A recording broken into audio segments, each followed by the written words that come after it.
plead innocent of all charges. Talk about the good times with Talking Elvis.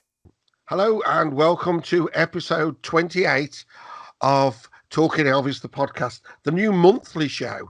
Got a bit too much like hard work for doing it every week. So I'm Vince Wright. And I'm somebody else. And somebody else has joined me this week. More news on that to follow. Right. So what have we got here? We've got a show put together, a few little bits and pieces, another top five. I want to have a look at that. We've got some news and views this week. Mystery person, what's in the news this week? Well, this week there was news about Elvis's grandson, Benjamin Keogh, being buried at Meditation Garden at Graceland. I'm glad you said that because I could never pronounce it. You also have to remember not Meditation Gardens as well. Yeah. It's singular, isn't it? Yeah. So is that a good thing or a bad thing? It wouldn't have occurred to me, to be honest, to have buried him there. No. Because I would have thought it would have been just direct family, mother, father, grandmother. And I would have thought grandson was stretching it a bit too far down. Yeah. But and it's also, if Lisa wanted it, then you can't argue, can you? Yeah. But it's also taking it away from the originality of Graceland. Because, I mean, obviously, when Elvis was alive, the gravestones weren't there. It's just the meditation garden, the pool, and what have you. But now you've got an additional gravestone. As you say, if Lisa wanted it, and fair enough. And I would imagine that possibly she'll be buried there later if her son is there. So, well, yeah. I mean, I think the weird one would Priscilla be? Yes. And you know, with her being the ex, I kind of feel that she shouldn't. Yeah, I can't see her being buried there, to be honest. But it's quite morbid, isn't it? Yeah. I'm glad we went down that route. So this is setting the tone to who I've got today. So my guest today is Phil, right? Now, I've known Phil forever. We started going to Elvis dues in the early 80s, was it? It was 1985. Yeah. Because we went to America in 85, didn't we? Oh, God, yes. And I should have gone this year, but that all went very wrong. Right, so I've got Phil Dunstan with me today, who is going to join us with one of our top five shortly. As I do with any new guest, I need to ask the 5 questions. I haven't done this for a bit. So stand by your beds, Mr. D. Are you ready for this? I'm almost ready for this. Almost ready, that's right. Almost ready for this. Okay, I'm fine now, yeah. Question number 1. Have you been to Graceland? Yes, I have been to Graceland 3 times. 3 times. Once with me. Once with you in 1985. Second time with a friend of mine, Jane, who lives in West Bromwich. Hello, Jane in West Brom. That was in 1987. And then I went on my own in 1996 in January for the birthday. And it was cold. I've done a birthday bit. Oh, yeah. Was the second one an anniversary time or just middle of the year or what? It was, I suppose it was 10 years after. It was August. It was August. It was the August, so you did the candlelit vigil and all that. Yeah, but it was too hot. And also as well, I found out with the candlelit vigil, people say, oh, how great it is and all the fans together. But when I was there, everybody was pushing and shoving and saying, get out of my way type of thing. So no peace and harmony? No. I didn't find that at all. And that's one of the reasons I never went back in August, because it's so commercialised, like a circus. I think that you'll get to see the celebs that all turn up. But we booked to go in June this year, which we thought would have been great because it wouldn't be roasting and it wouldn't be Death Week. So we thought we'd be all right. And then COVID came along. Oh, that's good then. I don't think I'd ever go in August again, to be honest. It's it's just, as I say, it's too commercialised. You've got all the tribute artists, but we won't go there. Well, watch this space. In a couple of questions' time, you can go down that one. The next question: how did you hear the news that Elvis had died? Because you're old enough to have been there at the time, like me. Yeah, I remember it well. It was a rainy day. I just started a paper round the day before. Got sacked the same day because I'd been ill and they wouldn't allow me back. So it was double dosage of bad news. Yeah. My father came into the room to tell me about it, and he said, "Have you heard the news?" And I said, "No, what?" That's good And he rocking said, tonight. yeah. And he said, Elvis Presley had died, and kind of Wow. quiet, and that was it, really. It I mean, really was. I was 13 years old. Nick was born in 64. All the best people were born in 64. That's it. Yeah. Oh, that's good. And I think that was the world changed, didn't it, that day when it was all the news, all the papers. Yeah. Um, Yeah. I mean, I can still remember the newspaper, Daily Mail came out, the Daily Mirror, Elvis is dead and stuff like that. Yeah. Front And page. did you just put it all in the scrapbook? I've still got the original newspapers. Yeah, mate, it's great, isn't it? I think it's funny that you told the paper round story at the start of that, because that just reminds me of American Pie. I love that film. About the Buddy Holly death, about how he was with every paper I deliver. Yeah. Yeah. I don't remember that being American. Bad news on Sorry, yes, I thought you on were the talking about doorstep. I thought you were talking about American Pie, the film. Oh no. No, that says a lot more about you than me. Next question number 3. Do you watch Elvis tribute artists? As far as I'm concerned, the only good tribute artist is a dead one. Now, that may be controversial to say that, but I can't see the point in them. I've never got to it. I really can't see why women rush to the front of the stage, bend down, ask Elvis, or in inverted commas, Elvis for a kiss and a scarf. I just cannot see the purpose behind it. Do you think we're just a bit jealous? No, I'm jealous I can't sing. Yeah, but it always gets to me that they're a caricature, aren't they? It is a cartoon version. A Lower from Hawaii was on the telly this week on Sky Arts or something. Yes. And I flicked over and you looked at the mannerisms and you just thought, yeah, he does those, but how exaggerated is the ETA? And I think that's the training school for ETAs, isn't it? A Lower from Hawaii. They just go on that. But the problem is the danger is that all these ETAs that copy each other is going to then eventually lead down to where what he did is hardly anything like the show. It's just watered down. Yeah. Yeah. And then the general public will see the ETAs and think it's the real thing. Well, this is it. I mean, why don't you watch That's the Way It Is instead of going to the pub and seeing this chap? I'd love a jukebox in a pub playing Hound Dog all night long. I'm happy with that. But I don't know why I want somebody else. And my big argument has always been, you wouldn't go to see my attempt of drawing the Mona Lisa. You either go and see the real Mona Lisa or you don't. You might buy a postcard, which is a copy of it, but you wouldn't have somebody else's evaluation of it. No. Yeah. So I think we're not fans, are we? No, but I do have a confession to make, Vince. Oh no. It's good to share. Come on. Oh God, I did go to see Bjorn again twice, and I thoroughly enjoyed it. But I'm a complete hypocrite because I will see loads of tribute bands of other people. Yeah. Sort of great AC/DC one, a really good Bowie one, T-Rex to see were amazing. Yeah. And you go, so am I a hypocrite?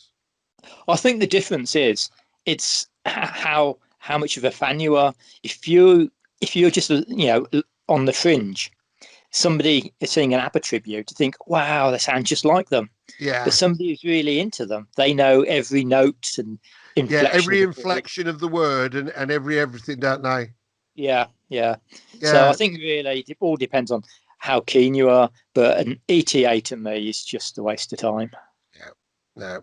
Just say no. That's what I say. They had it writing. Yeah.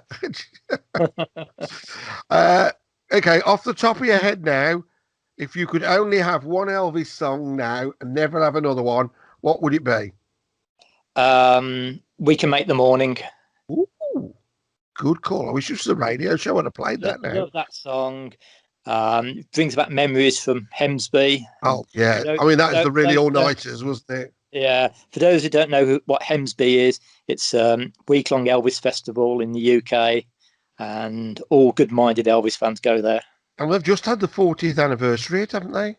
I know that's a bit of a farce, isn't it? Well, I think we ought to do another show on that later on. Yeah. Off the top of your head, if you could only have one of the main acted films, I'm going to discount. That's the way it is on tour. If you could only have one of the acted films, which one would you watch now? Definitely be Live a Little, Love a Little. Michelle Carey does it for me. That's absolutely thrown me out. I was convinced you were going to say King Creole. I like King Creole, but everybody seems to like it. Yeah, you're just a rebel, aren't you? Yeah, but no, I've always liked Live a Little, Love a Little. I think it should have been the turning point. It's the first of the adulty ones, shouldn't it? It could have just got, there's a little bit of slap and tickle and whatever going on in it. Especially when he throws a board out in the bed, dividing two. And I always think the bit in the shower when she's scrubbing his back. His back doesn't go down that far.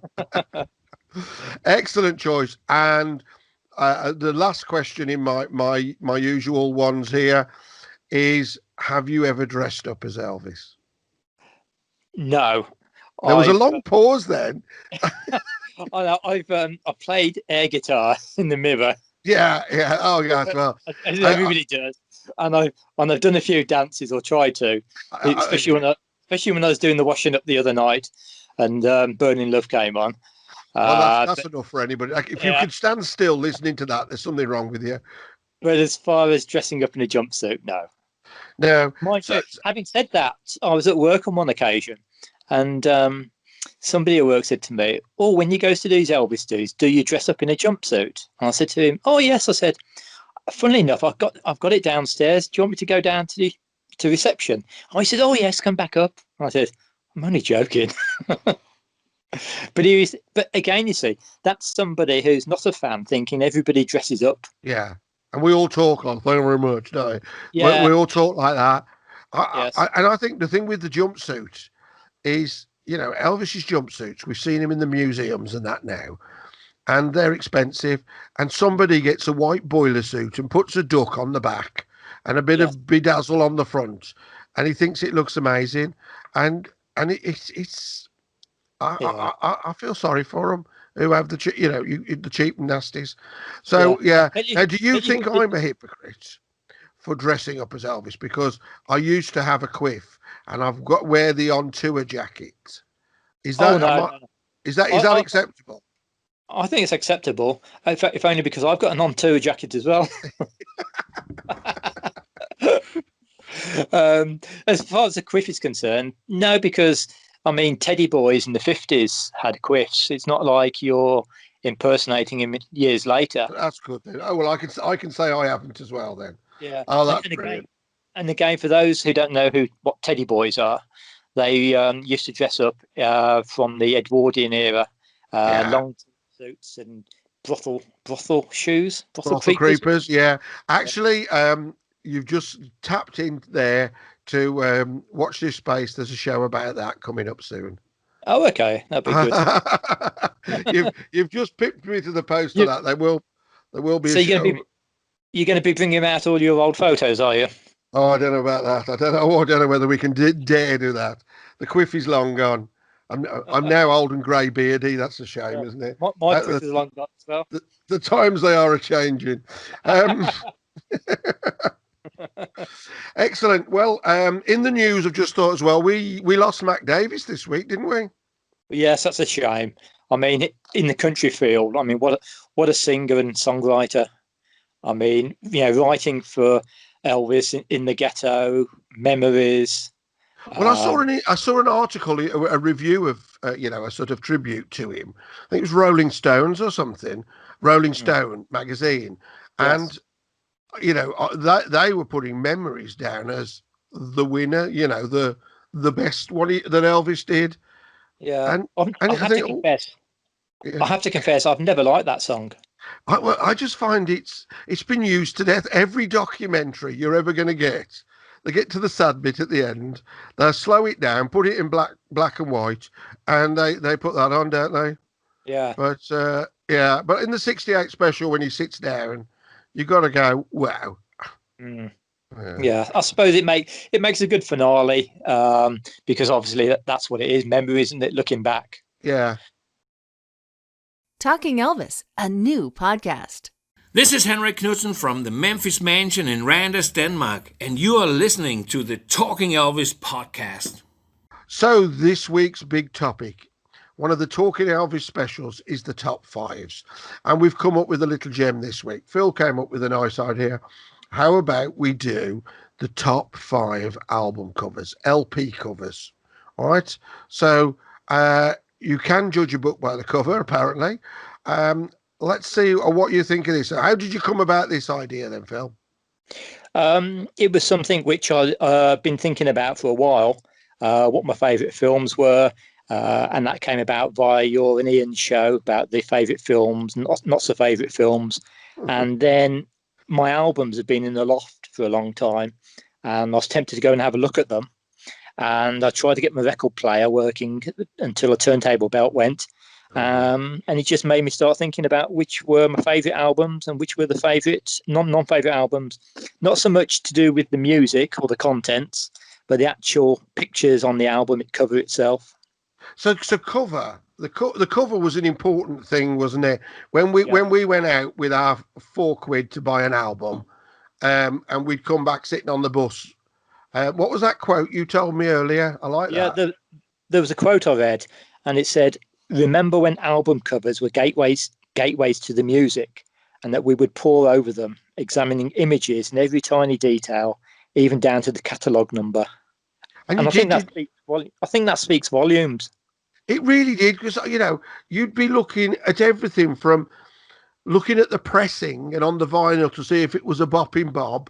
You'd be looking at the mono, the stereo, and I know it's a bit anarchy, but you used to go, is it LSP? And you knew the number. And, is it a green label? Is it a blue label? Is it the orange? Totally agree. And you'd spend hours in the shop, W.H. Smith's or Midland Educational. Oh, yes. And you'd be flicking through the racks of all the albums. Elvis at the front of all the shelves. Did you used to go to the Discovery? Yes, I did. And Reddington's Rare Records. Yeah, I used to go up there and you'd buy an album and I'd be coming back on the train. And, say I just wanted Arum Scarum and I couldn't get hold of it. And I'd be going home on the bus. And I'd bought it from there. And it was a repressing, but it was Dutch or French or German. But I didn't buy it because I just needed that album to tick it off my list. And you went, oh, that's interesting. So I look now and you go, oh, that's Dutch, that's Italian. So I got weird things there that now, and you go, oh, look, the cover's a little bit different. Mm-hmm. Yes, I know what you mean, exactly. And that's lovely, isn't it? Yeah. So I mean, so many memories of buying vinyl. I mean, I can remember taking a record home from the shop, finding a scratch on it, or the record might be warped, and then taking it back to the shop and then praying that the shop assistant had a replacement. Yes. And she'd be looking through all the rows of albums she'd got, and then she'd turn around and say to you, "I'm sorry, I've got no more copies." Yeah. You then had to make a decision, a very important decision. Do I keep the record with a slight scratch on it, or do I ask for a refund?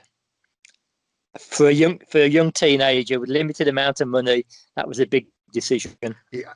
You just sparked a memory from me. The what's the series of albums?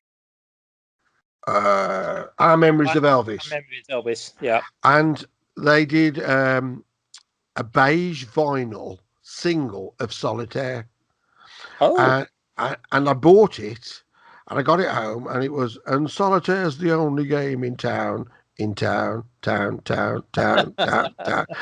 took it back, and they hadn't got another beige one, so I came back with the black vinyl.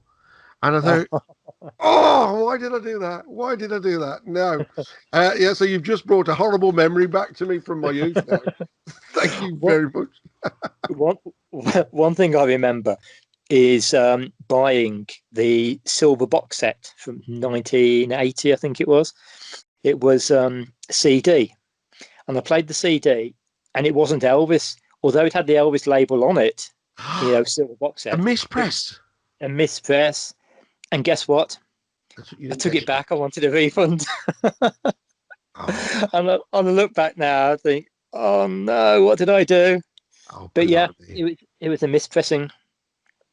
I wonder. I'd be interested if that. I wonder if anybody else out there's got one of those, because they wouldn't have Yeah, just done one, would they? It would have been a batch, wouldn't it? it was the one CD. The rest were fine, but it's just the one CD. Which one was it? I Can you can't remember remember? now, but it must have been the re-release though, because if you remember, it first came out originally on, was it Vinyl. eight album vinyl, yeah, Yeah. and then I think, I'm not sure, I couldn't swear to this 100%, but I think it was re-released on CD late 90s. Yeah, it would have been So because it was in one of yeah, those slim double sleeve yeah, things, wasn't yeah, it? One on top yeah, of the other. yeah. Oh, brill. But, Good set no, though. Did like pick that. Did myself like up. that set. What do you think of the cover of that one? Nice, as in it's unusual, Yeah. but it makes a nice change. And this is what I was going to mention when I do my top five, that it's not a picture on the front, because all the 70s albums were stage shots basically, apart from Yeah. one or two. So Well, it made a change. I think that's the trouble here is you've got looking through the albums again. They were very lazy, weren't they? You've got a black background with a white jumpsuit shot. So many of the 70s albums are that.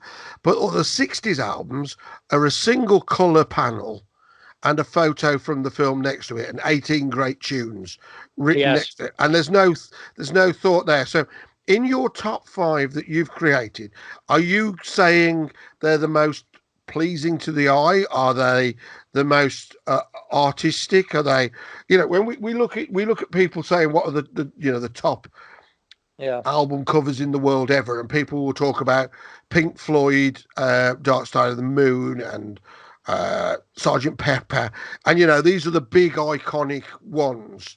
Yeah. How have you chose your five? Gut Um, feeling or what? Good feeling, really, picture wise and stuff like that. I wouldn't really say that there was much artistic quality to them. No, So no, it was no. a case really of Certainly how after they the appeared on the 50s. eye. Yeah. Yeah. The 50s are iconic, but yeah, that's it. Yeah. So let's go right into this and give me your number five. My number five is, as you said, mainly the 50s. And of course, it's got to be the first album ever, which was just called Elvis Presley. And you've put that as the fifth favourite, not the main favourite. No, that's my fifth favourite. All right.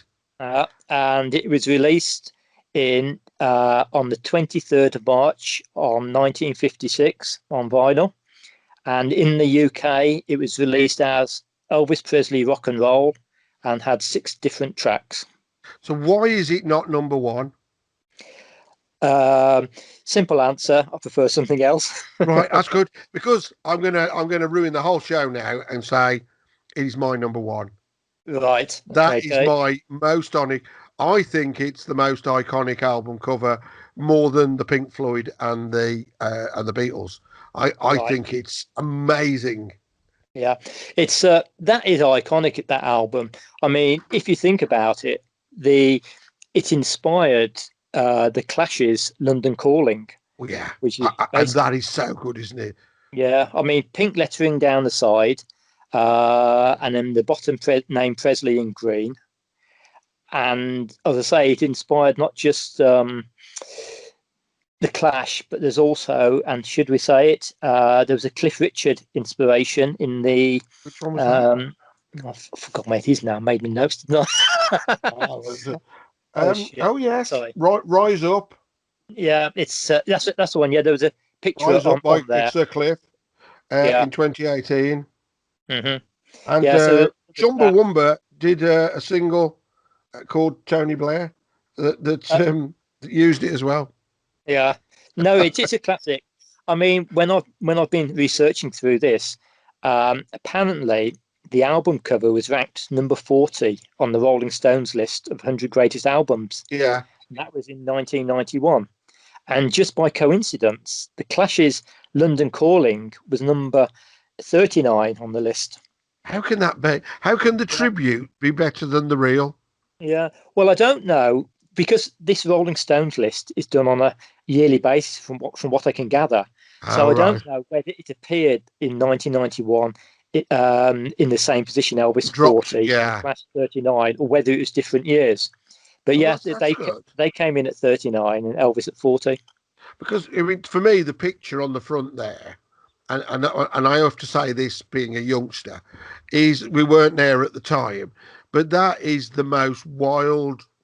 That's punk, isn't it? That Yeah. picture is wild. If you were a parent in '56, you wouldn't want your daughter buying this album. You know, No.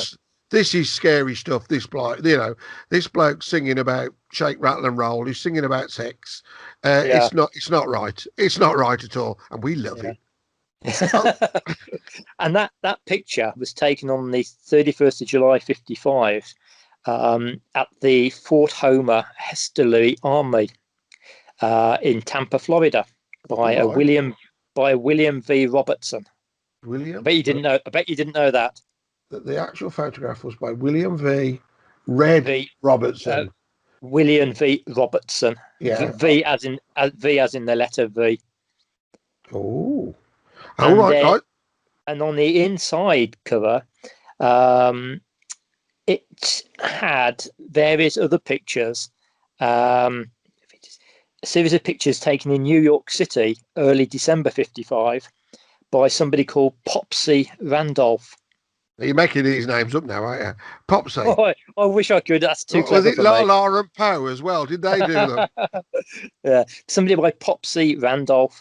And they always thought that he took the original picture, but they eventually found out it was this somebody called William Robertson. And you just get Scotty Moore just in the corner, don't you? Yes, I yes. always wished that cover had the three of them. I wish it Yeah, had been a Scotty, an Elvis, Scotty and Bill cover. You know, I wish you yeah. could just if the cameraman stood back another 2 foot, you could have got you could have got the whole lot in, because But see Bill back going nuts as yeah, well. but that is rock and roll, isn't it? You look at It, that cover. that's why I'm saying it now. I put that straight in at number one, and I think it's my favourite album cover ever. I've got a framed on the wall, only a repro sort of thing, but I love that art as artwork. That is my favourite thing in the universe. Yeah. I mean, you speak about number one. Don't forget it spent 10 weeks at number one on the Billboard charts. It's amazing. I mean, it's the first big rock and roll thing, isn't it? Mm. This is when I get my DeLorean working. This is where I'm going back to. I want to see the birth of rock and roll. Yes. I have Yes. to do it. Oh, that's a good call. Anything else Don't on that forget. one, or are you good to move Well, I was going on? to say, don't forget as well, that spawned a couple of EPs as well, and I understand that they had the same cover for the EPs. Yes. So, and I say it's lasting. I mean, people always rate this album on whatever charts they do, the best album, the best single covers. It's always shown, and I say it's the longevity is the fact that it's still being copied today. And that's good, isn't it? You know, they think, well, people buy an Elvis album, they'll buy the greatest hits. I'll have one album in my collection. I'll buy a greatest hits. But this one, so you're not having your hits now whatevers and your ghettos and your suspicious minds. People are buying this as a standalone, and this is where the iconic Elvis is being watered down. That we're not going. Yeah. This is influential. This is important. This is, everybody who likes pop music, who wants to look at the origins, should be looking at this album. Excellent choice, sir. Yeah. Added to which as well, it went platinum. There you go. Yeah. How about that? You have done your own work, haven't you? Okay, Vince. So you're putting me to shame, aren't you? So what's your number 5? My number 5 is, because you know what my number 1 is now. Number 5 is one that I think is very visually appealing, and it is very important in my world, as it was one of the first things I ever got. I think you always remember the first one you bought. Happy days. I remember after Elvis had died, I'd got, like, Mom had, Gold Records 2 and 40 Greatest, and it's from the movies. Mum had those things which I'd listen to, and then I wanted this. Now I didn't realise I wanted to be a completist. I didn't know I had to have everything. You know, but this time I was buying Mud and Shiwaddy Waddy and Slade. All right, so I was buying singles, and then in the paper there was an advert for this record, and it was the Reader's Digest box set, Elvis Greatest Hits. I remember that. Yes, And the cover I thought was stunning, and I bought this, and you know I had to pay like £3 a month. You know, it was the first thing I ever had on HP. I was going to say that seems a lot of money for the records in those days. Yeah, it's £3 a month or £2 a month or something, because there would have been like six albums in it. But that front cover was so good, and I love that picture. And I later bought a flexi disc that was promoting it, and it had the same cover on, which is really good, but it's Dutch. So it's like the Reader's Digest, the narrator is all speaking in Dutch or Belgian or something, and it's all suspicious minds. Oh, yes. Right. I've never listened to it. I've actually seen it, but never actually listened to it. Yeah, I bought that. So that had the same cover on. So that was it worked as a sort of 7-inch single size as well. But that box set, because that's all I had. And when I was buying the recording sessions book, I thought, I've practically got everything. And then I learned, oh, hang on, this is all reprocessed stereo. Got to start again. So you had to buy the mono, the stereo, and also the reprocessed stereo in those days. That's it. And then you'd go over to Japan and buy the what is it, the quadraphonic? Quadraphonic, yes. Yes, had to be done. But that set is just, I can shut my eyes and I see that, and that's my number 5, because it just gives me a very, very, very happy that I had 6 LPs of Elvis, and I had what I thought was everything from Heartbreak Hotel to the end, excellent. Yeah. So I haven't got a lot to say about it, but I think they did a darn good job on that. They did, actually, very good. I mean, you've got to remember as well, the number of compilation albums that Elvis has had, how many greatest hits albums. How many people can get away with the same albums being released over and over again and still making the charts? Right, my number 4 is what is known as a bootleg album. You're not breaking the law here, are you? I'm not breaking the law, because I wasn't the one who produced it or took the tracks away and copied them. Which one? Well, although I might be handling stolen goods. Yeah, I'm going to say receiving is got to be a good one here. Which one you gone for? One I've gone for is Rockin' Rebel Volume 1. Oh, that's good. So why is Rockin' Rebel going in your chart? Well, it's the artwork on it. The front cover. I'll quickly describe it. On the top left-hand corner, left-hand side, you got the word Elvis in yellow, and the Rockin' Rebel. The front features a head-to-waist shot of Elvis, plus half a hand. Now, you might ask why there's half a hand. Well, the front cover, as I say, is a top of head down to the waist, and if you turn the album over, you then got the legs underneath and the shoe and the other half a hand. The other half a hand, that's it. The other half of a hand. It's a really clever cover, isn't it? Yeah. So it's a gatefold sleeve, cover, but it's sideways, isn't it? Yeah. And also, as well, little known fact, but it's one of the earliest issues where they actually had to airbrush the picture, because when they chose a picture what to put on it, it was basically a guitar swung over Elvis's shoulder, but they took it from a magazine, and the magazine had both ends of the guitar slightly chopped off. Oh yeah. So they had to get somebody else to airbrush the artwork to draw in the top of the guitar and the back of the guitar. So again, it's very good the way they've done it. I wouldn't have spotted it till I read about it. No, I've never heard that before. I shall have to have a look at this now. And also, as well, you got to bear in mind that a record coming out like this in '78 was wow. You didn't have access to unreleased tracks like this. I think there were the Milton Pearl songs and various Sun outtakes. Well, this is the thing with all of this. We suddenly got spoilt with the bootlegs. I mean, I had that wonderful bootleg Bible book at the time. I remember you buying that, yeah. And you know, you'd go through and you go, I've got to have that, I've got to have that, I've got to have that. But the bootleggers, to be honest, all the way from back sort of 78, the bootlegs before that were pretty ropey covers.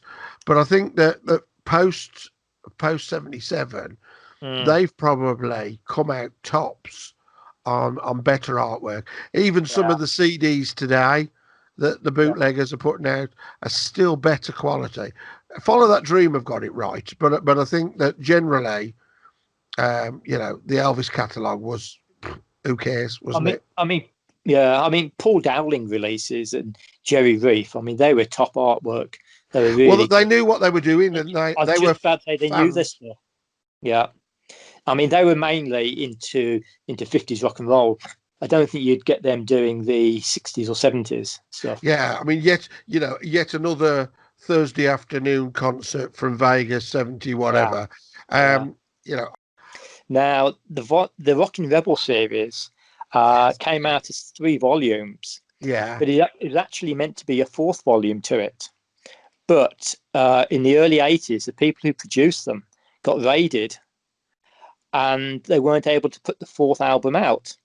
But they'd actually sent the tapes over to Europe, and somebody managed to release it in 1983 in Holland. So I think we know who it was, called Shock, Rattle and Roll, which I bought from a record fair.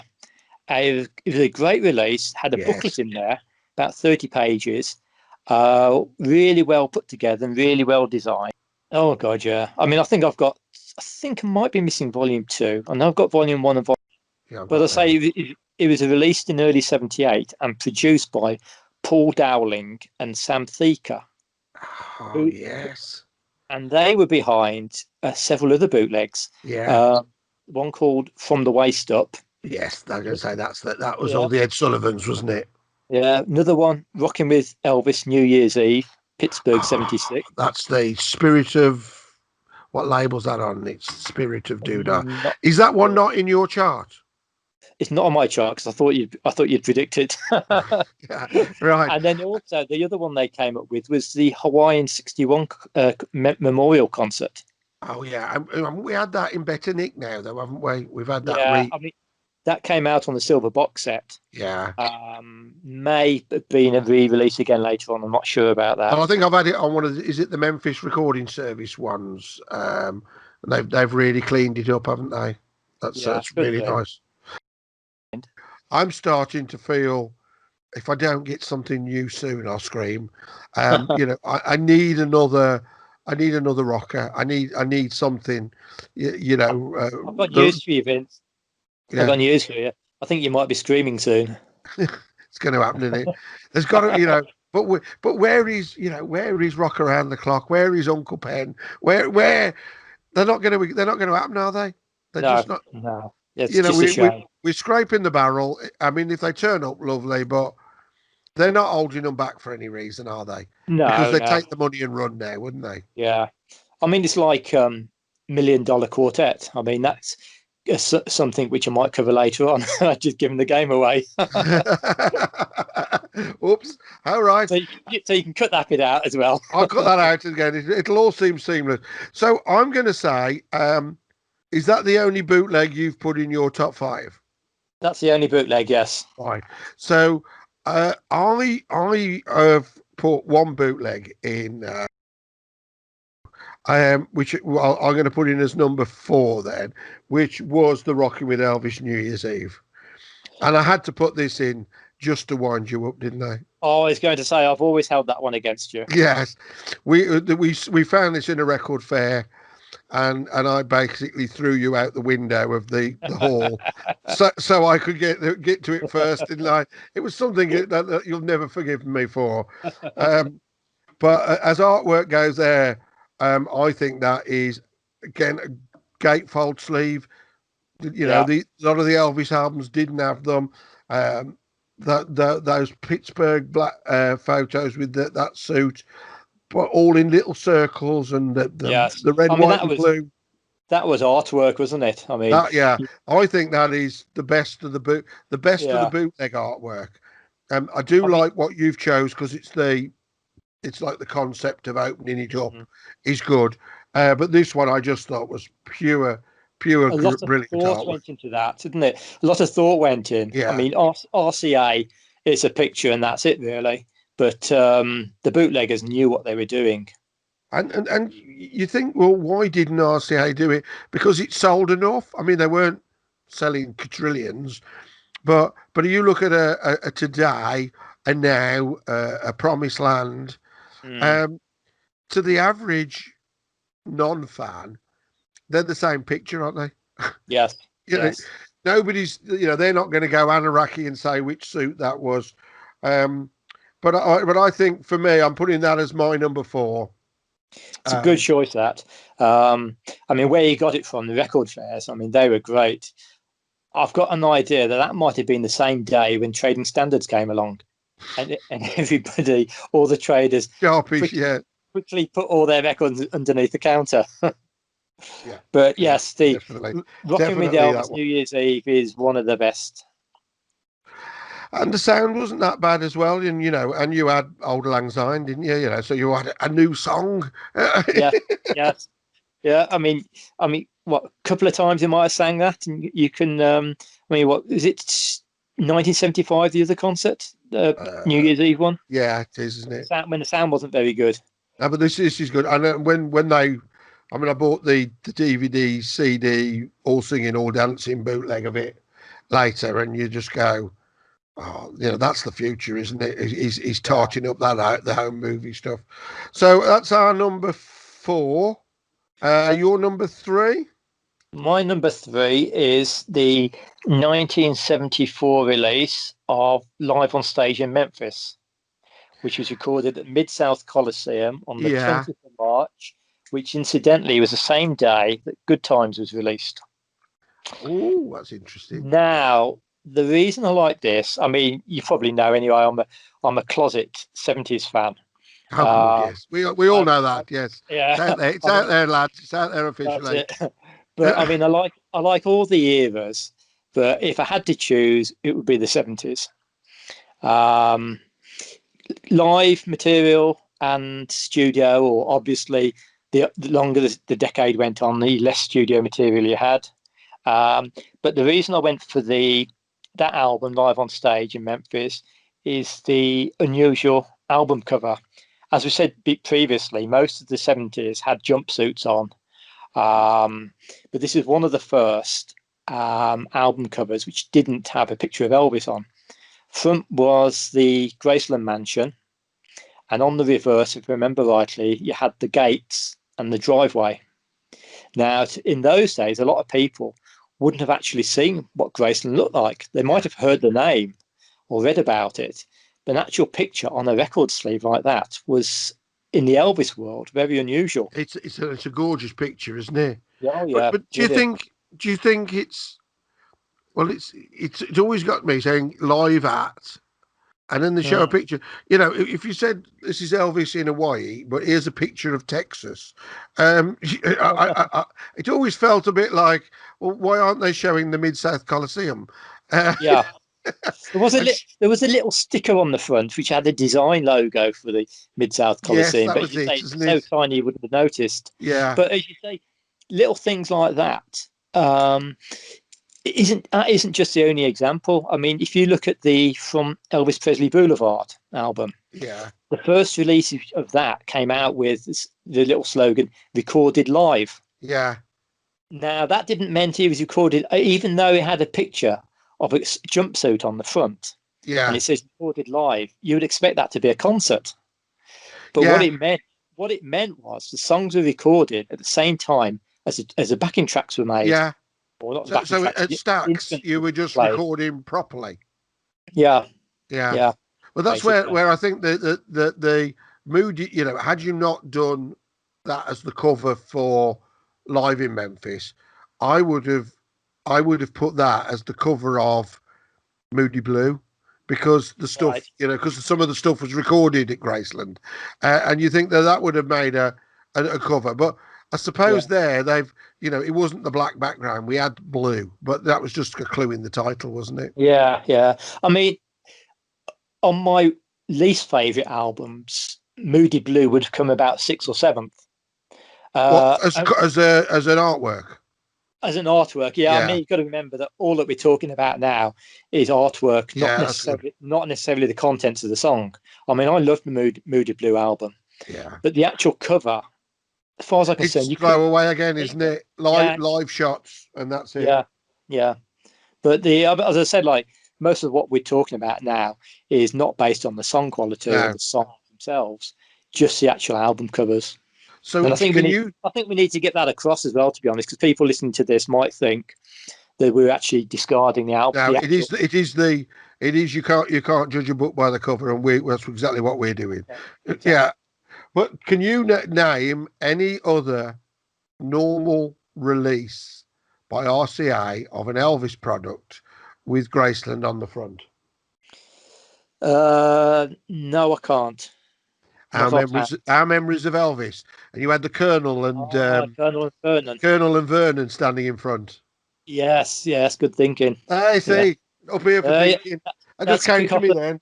That's quick off the mark. Of inspiration. That's quick off the mark. Yes. Yeah. So number 4, what was that? Number 3 is Live in Memphis. Now, what was your number 3? My number 3 is very weird, and I'm just purely going on. I've always just liked the look of this cover, and it's always looked different to what it really is. Okay. And it is the normal bog standard Camden, cheap and cheerful, You'll Never Walk Alone. Oh yes. I don't know. There's something about that just again a 70s shot. It's 70s shot, but it's not like Rhinestone City. It looks a bit, it looks different, and the starburst light above him. So You'll Never Walk Alone, a bit of a random collection of songs, a bit sort of churchy, a bit sort of God Squad verse kind of album. But I just thought that cover, to me, when I didn't know any better, looked like him in a TV studio. I always thought that was like one of the lights. Yes. And I was going to suddenly read up about a 1973 TV show that I didn't know about or something. So very disappointed when I found it wasn't. But I just love it, and all the Elvis with the little dots and the circle. I think that's pretty decent artwork. As a Camden's go, I was going to say, I mean, Camden's introduced so many people to Elvis. I mean, cheap records. Okay, the vinyl might be a bit soft and wobbly and what have you. A bit like Rolf Harris and the Wobble Board. You can't mention him. Sorry. No. But no, the Camdens and the Pickwicks. I mean, they introduced so many people to. I mean, my first one was a Camden LP, and of course, like with a kid who's short on pocket money, this was brilliant. To go out and buy. When you're trying to go, I need to get Come On Everybody, I need to get Easy Come Easy Go. These were the easy access to it, because I don't know if you were like me. I was so tight. I was cost effective. If I could buy Blue Hawaii and it meant I've got that many tracks I haven't got, it was worth it. If I've got to buy one album for one track that I haven't got, I mean, the last thing I ever needed to get was Indescribably Blue, because it was only ever on anything with other stuff that I'd got. So I just kept putting it off. And I say that was the last thing that I got. Yeah, but so one of these is what the Camden label, though, is one of these ones where RCA were putting out a single song, which was a new one, but mixing it in with all rehashing all the old songs. I mean, if you look at the album "But Burning Love" and hits from his movies, yes, so again, it's them being tight, not wanting to spend much money. Yeah. So put out one song and then mix it in with other material which has previously been released. And I can't remember what was on that exactly that "You'll Never Walk Alone" album, but I wouldn't mind betting it's the same thing. Yeah, it was. I mean, it's stuff like "Let Us Pray," which would have been from a fairly unknown film to most, with Change Yes. of Habit. So to get that in the gospel field, I just think that's really good, and it was genuinely an exciting sleeve for me to see. So I think that's my number three. "You'll Never Walk Alone." That's a good choice. Your number two? My number two is recorded in Memphis on the 4th of December, 56. Yeah. Can you guess what it is? Well, I'm going to have to say it's the $1 Million Trio, because didn't Johnny Cash go off? He went Christmas shopping, didn't Yeah. he? Yeah. With the wife. With which one? Oh no, we don't mention that. But no, the $1 Million Quartet Which recorded. version are you talking about? Well, the original one to start with, Yeah. which was it first released in 1981. Is Now it Charlie? that contained 17 tracks. Yeah.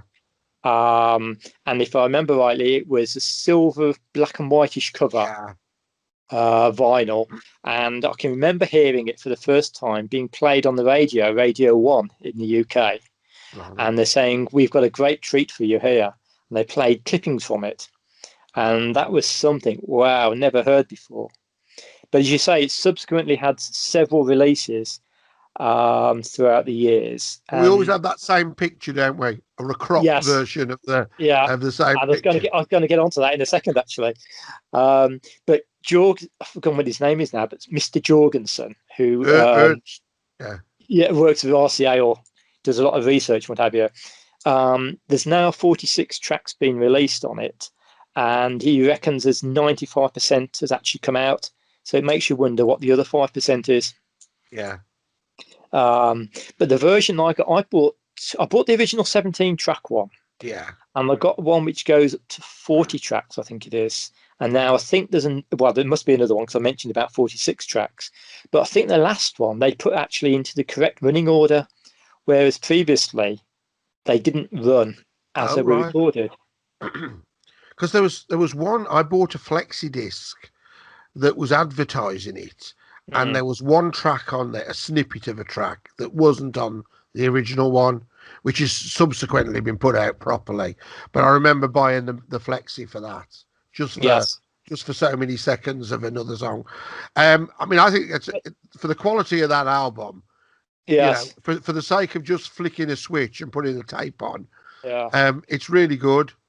But don't you think we're lucky because Elvis is the one featured the most on it? I think you'd be disappointed if you were a Carl Perkins fan or Johnny Cash even. There's hardly anything of them, or nothing that you would recognise as being them. Jerry Lee Lewis a little bit more. Yeah. But obviously Elvis being the big star in those days, coming back home to Memphis, where he first recorded, obviously full of ego. He takes a lead on most of it. And for me, the highlight of that album is "Don't Forbid Me" and "Brown Eyed Handsome Man." Oh, definitely. And I really, why hasn't somebody electronically tweaked that and made it a full song with a proper backing track? Because there's a hit there. Yeah. "Brown Eyed Handsome Man." I mean, what a great recording. It's fantastic. I did edit one up to try and make a song of it, and it wasn't very, but it kind of worked. So somebody who actually knows what they're doing could really do that well. Yeah. But it was a good session. I think the album cover with the silver on that, I prefer that one. That first one that came, was it through Charlie International or something? It was, I believe, yes. Yeah. And do you know why it was called the $1 Million Quartet? Because there was 4 of them and they were worth a bit. Well, actually, that's probably right. But no, the local paper came round. Somebody tipped them off that the 4 of them were at the studio. And the local paper was the Memphis Press Scimitar. Oh, yeah. And they took a picture, and then there was an article the following day in which they called it the $1 Million Quartet. So you're right, 4 people and worth a lot of money. But the actual picture on the album I don't know whether you know, but the actual picture is cropped. Oh, there's a Now, girl on, is there? there's a girl on there, and it apparently is somebody called Marilyn Evans, who was a girlfriend of Elvis at the time. And she was a dancer at the New Frontier Hotel in Vegas, where Elvis had just been playing. And Ah. she's sitting on the piano to the right of the picture. But obviously, in releases, they cut her out and Yeah. just featured the four main entertainers. But she's on the recording, isn't she? Isn't she? Yeah. Will this Rover Boy trio sing? Well, she was interviewed, and she reckons it wasn't her saying that bit; it was somebody else. But she recognised her voice on another part of the album, and she said, "Yes, that is me." Oh, so somebody else had brought a girl in. Oh, I Which, have no idea. every chance, you know. I always thought that Rover Boy part there might have been Marion Keisker, but I'm not sure whether she was there at the time. Yeah, I don't think she was she? But yeah, well, yeah, she was too busy doing Sam, wasn't she? If you watch the if you watch that drama they did about them, yeah. So I had to put an X rating right across your big mouth. you can't do that. Yeah. All good. So that's number 2. That's number So your 2 number for me. 2 is Hi, guys. This is Jamie Kay from the Jungle Room podcast, and you're listening to Vince Wright on the Talking Elvis podcast. my number 2 is going to shock you. Go on. GI Blues. Yes, that is a bit of a shock, actually. So what is my appeal? Why have I gone for that? Is it because of Elvis's broken hand on the back, all Exactly. swollen up? That is the only reason. It is a bog standard movie cover, but I am just fascinated by the story. And you look at the back on one of the pictures on the back, and his hand is swollen up like Shrek, and he had a karate accident, chopping. I think it was wasn't he showing off, and he was trying to do bricks or pieces of wood, and probably to some girl on the set. He was trying to impress. Yes.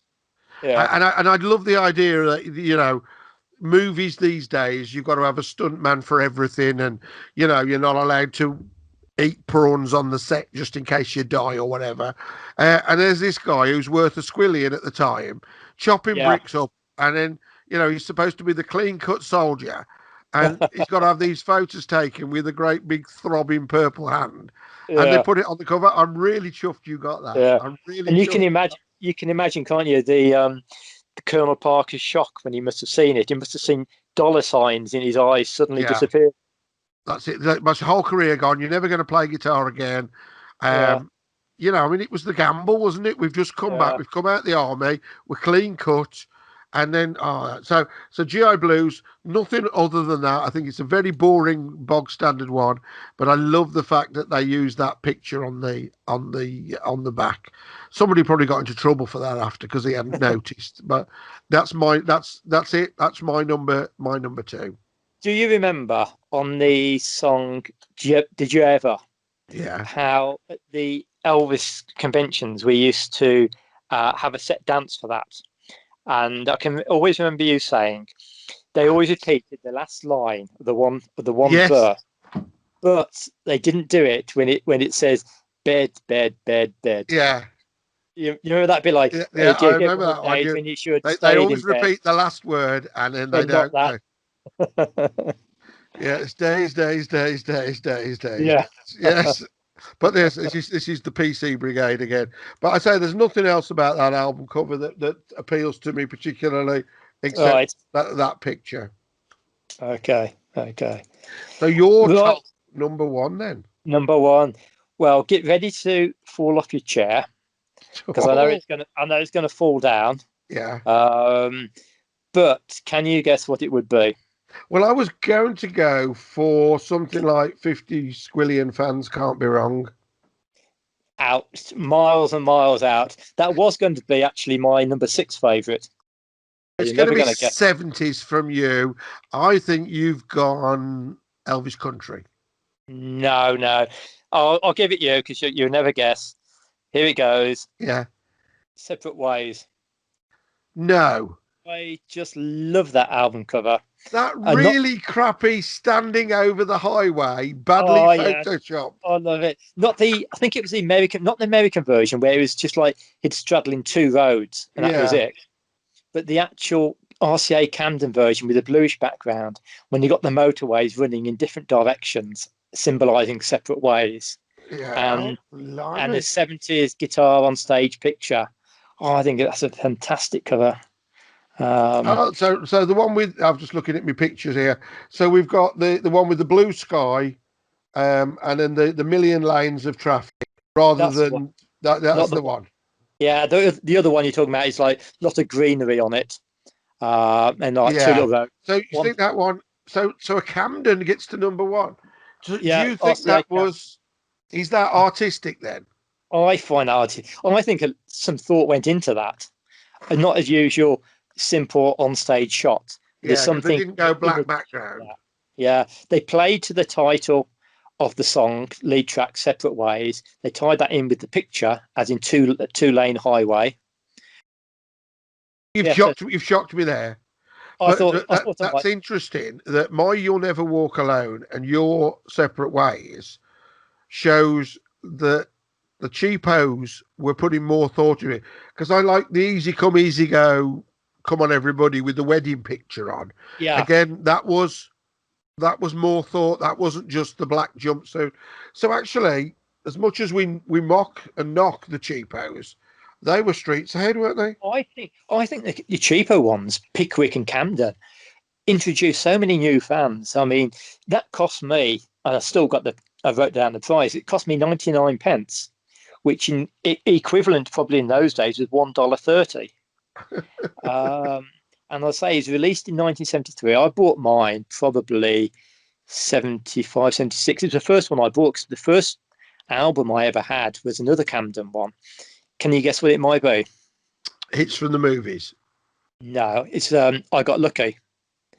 And With this, yes, pink cover. And I the know pink you cover. won't like. I won't know you won't like this either. But my favourite song on that is Oh no, yeah, say it. yoga. As yoga His does. yoga does, yeah. Yeah, and The not pain in because your posteriors. Yeah. yeah, but not because I mean like the version featured in the film Easy Come Easy Go was horrendous. I mean like you got that lady on there as well, doing doing the actual yoga or the workout. I can't remember what her name was. Yeah, Elsa Lancaster, that was right? it. And she was the Bride of Frankenstein in the Bride of Frankenstein films. What's the other connection to Elvis? Between Elsa Lancaster and Elvis himself? Yeah, No idea. no idea. Who was she married to? Burt Lancaster? No. Okay, when Elvis was on the Ed Sullivan Show and Ed Sullivan had a car crash, somebody else introduced Elvis. Oh God, yeah. What's his name? He was flipping heck. He was broadcasting via a link, wasn't he? He wasn't actually in the studio. He was married to Elsa Lancaster. Oh, okay. So that's my connection. So she was in the Yoga Yeah. and she was married to Charles Lawton. Charles Lawson, that's the one. That's the one. Charles Lawton introduced Elvis on the Ed Sullivan Show. So that was Yeah. my little bit of a round robin there, which is the sort of thing that keeps me going. But I actually like the studio version of that. And that album, as I say, it's the first album I ever had of Elvis's. I was at primary school, and I must have been 11 years old at the time because I bought it before Elvis died. So that would have been in 1975. I bought it. Cool. And there was this young lady called Mandy, and she was an Elvis fan, and she had an album. And I thought, well, to get in with her, I'm going to have to buy an Elvis album as well. And that's the reason I bought it. So I bought it before I really became a fan. I bought it because of her. And because of Randy Mandy. Because of Randy Mandy, yeah. I won't tell you her surname because. But if you're listening out there, Mandy, would you like to ring in? Yeah, that's funny. That's funny. Yeah. But so Separate Ways is my number one cover. I'm really glad that you've been brave enough to stand by your guns here on a first attempt here, because it's If it, tempting to sort of worry about what people think. And I think good on you, mate. Good on you. if you're going for the content of the album, then it wouldn't even be my top 10. I'll go. It wouldn't be in the top Uh, million, would it? I mean, old Chet would finish it off for me. I mean, Please. I hate that song. It can be forgotten. It's historical, isn't it? Because Yeah. well, actually, isn't the anniversary today? Of Elvis singing, oh yes, it's the anniversary today. I've been making the first public appearance in 1945 at the Tupelo Fairgrounds. Yeah, singing. Old Shep. That we don't just throw this together, you know. That's it. I say all planned. All planned, of course. Not at all random. Lovely. Mention about Separate Ways, like being a cheapo and stuff like that, but it was actually certified platinum in 2004. So over the years, it sold enough copies to warranty being on the Graceland Hall of Fame on the records. Brilliant. I mean, it was in every Woolworths, every Tesco had that revolving stand of these cheapos, and you'd see it across the shop, wouldn't you? You go, and like you said earlier, you put the Elvis ones at the front, wouldn't you? But no, I love that album cover. I really, really do. I think that's brilliant. I think that's a brilliant call, and I think you've captured something special there. Well, you know, my number one was going to be Elvis, in '56. So I'm not going to rehash that one. I had a separate list of bootlegs and oddities that had really nice covers, and I'm going to kind of semi-replace my number one then, because we mentioned it before. I think I'll allow you that.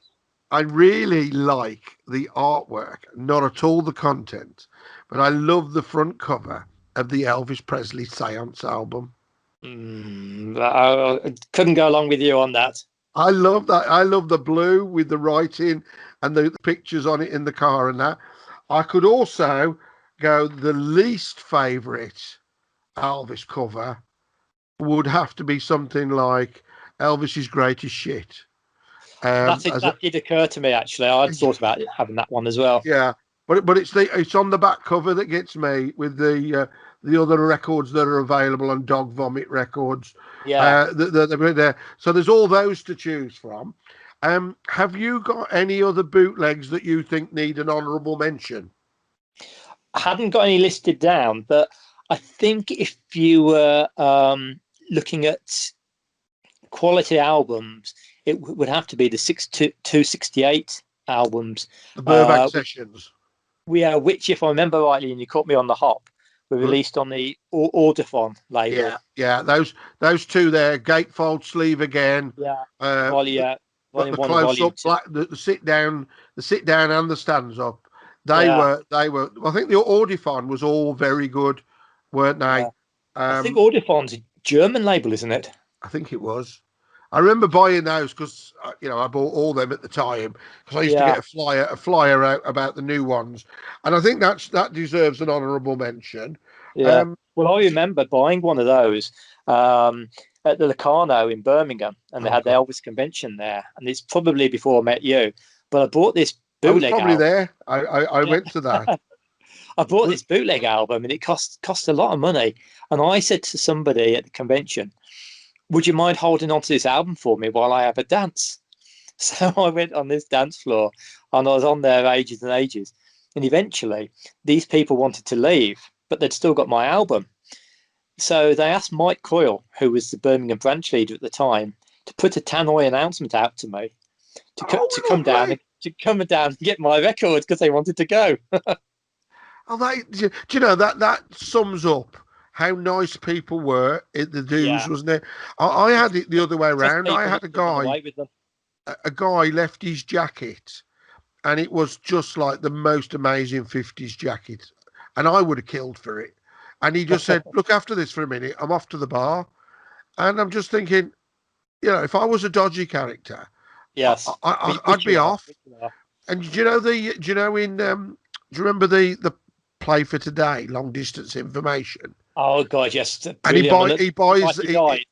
and he's got that frame jacket. Yeah. It was just like that. It was just Yeah. like that jacket. And this guy had just said, "I'm off to the bar. Will you look after this?" And you're going, Yeah. "Why? What, you know?" And it gives you world again, doesn't it? Yeah. And wasn't there a line in that long distance information one when he said, if Elvis had been British, we'd have damn well looked after him? Yeah. That's really good. The other bootlegs, one I really like, and I think I shouldn't, was the Viva Las Vegas one with the green dice and all that. Oh, yeah. I kind of like that as a cover.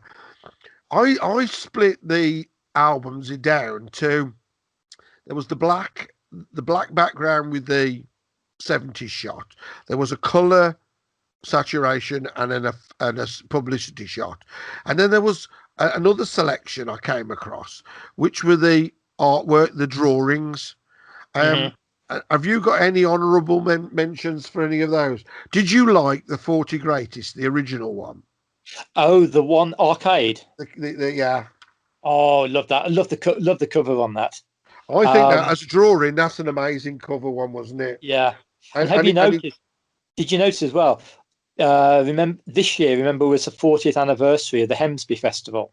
Yeah. And they've actually had the Elvis 40 picture on the stage, either side of the stage to show it. From that. Oh, that's clever. Yeah. But no, I love that album as well. I think that was really good artwork. I think where artwork went wrong, what did you think of Welcome to My World? I'd like that. I mean, it was a drawing. Yeah. I didn't like that one. I did. I definitely approved of that one. How about On Demand? No. And also as well, it was the fans who chose all those songs by the fan club, and yet it's such well, in my opinion, it's such a bad cover. Yeah. But you know, without that album, we wouldn't have had Dance People dancing to Suspicion, would we? Well, true.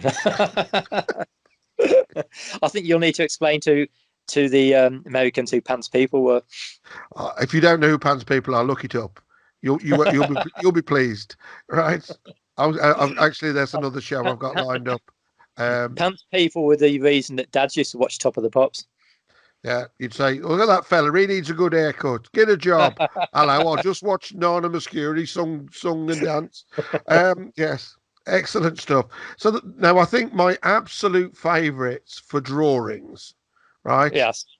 Right. Well, one other mention is I hated the artwork for The Rocker. Right. The soldier on a motorbike with Kennedy on the wall.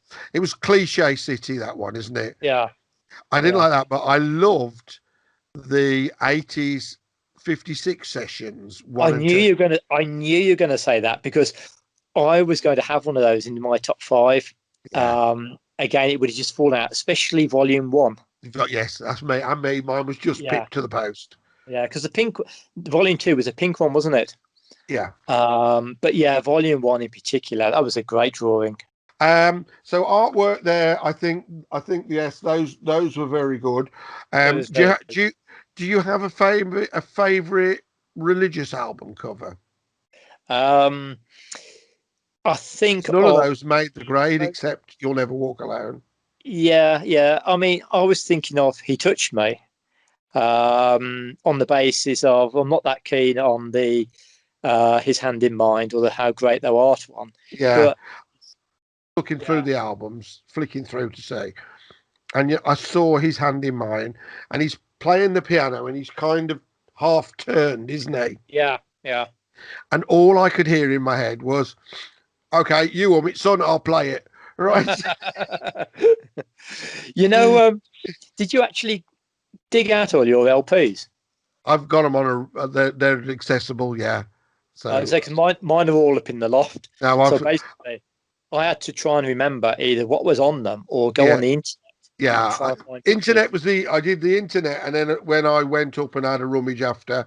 So I think we've covered a fair bit there. I'm quite happy with all that. I think there's a lot of things that we could have put in. I think all the 50s albums were fairly iconic. I think Elvis in his back with the gatefold sleeve was close. The Christmas album with the gatefold sleeve are probably up there, but I think they were a bit obvious. Yeah. And I think I mean, one of my top ones toying about it was, I think it was a posthumous release, and I think it was just called Elvis 56. And is that you the sitting on the floor in the I was going to say, studio? you got him sitting down on the floor on the one picture. Can't remember what's on the back, but I think they were both Alfred Wertheimer pictures. Yes, yeah. There's a that session. one, but it just seemed like in a world of his own, just listening to the playback of the track. And I know what the back cover was, the one where he's straddling the chair. Yes. Is it that? I can't remember.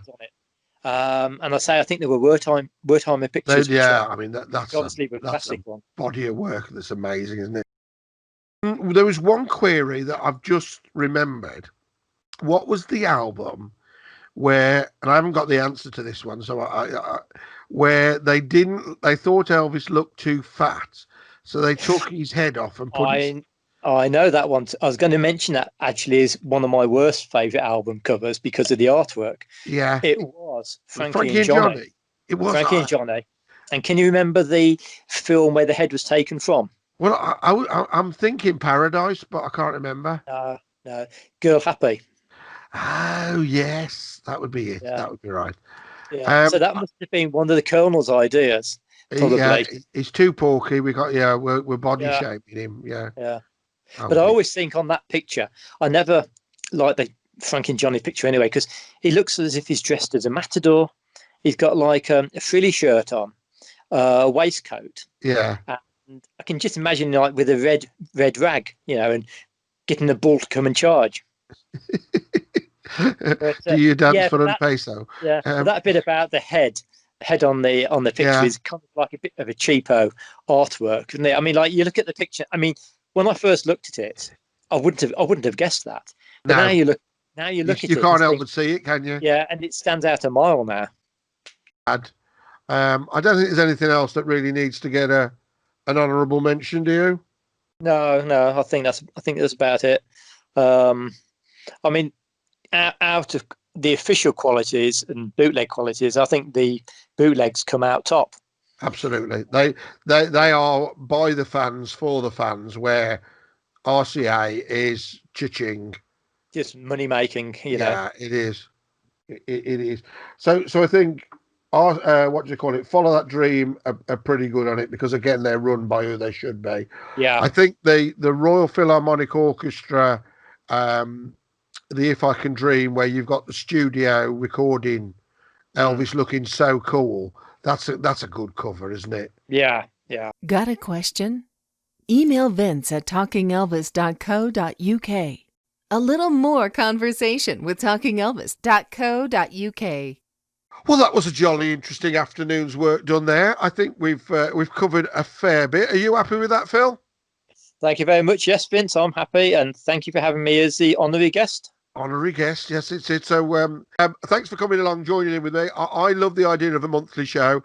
The whole point of this show for me was not being overloaded with facts. It was talking about it. So out there, people, if you want to be on the show, you could be in another week and have it in, because I love the opinions. There is no right or wrong unless it's what I say, and exactly. Then everybody's happy. So I'm going to sign off now. Say we will see you at the start of next month. Write to us, join us on Facebook and all that. We'll see you soon. Okay, and it's good night from me. And it's good night from him. Good night. Good night. Find us at www.talkingelvis.co.uk or Facebook or YouTube or Spotify. In fact, any place you get your podcasts. Do.